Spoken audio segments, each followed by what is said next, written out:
Welcome back, South Florida. And also happening today, a hearing was held in Broward County for school board members to discuss their strict no cell phone policy. And today there was a lot of discussion and a vote even about possibly tweaking that policy to let students use those cell phones during lunchtime. Local 10's Jackie Pascal is joining us live from Fort Lauderdale with what was decided. All right, I know the kids are listening intently. Yeah, and there were some even here today also advocating for this. So the student code of conduct did pass 5-4, and that includes that policy they went into effect last year, that near total ban on student cell phone use during the school day. But what was being proposed today, a motion to give them an exception just for high school students, for them to be able to use their cell phones during lunchtime. That is what caused a lot of those no votes today. And now that will not be included or implemented for the start of the school year. They should be eating. They should be socializing. They should have conversations with their friends. Go outside, look at the trees, look at the birds. These 30 minutes to handle these responsibilities, and I want to support that.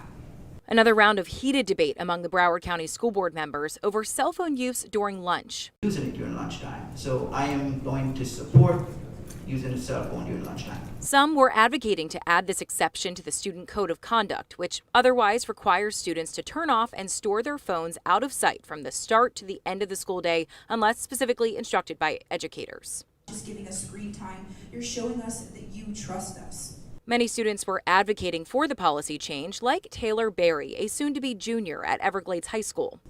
Some of us use our phones to listen to music, review class notes, organize our day, or even check in on our mental health apps. That 30-minute window is our reset button. She is one of thousands of students who responded to the district's survey wanting this change. In the end, they really kicked the can down the road on adding this policy to the code of conduct, wanting to make sure they have one in place to start the school year.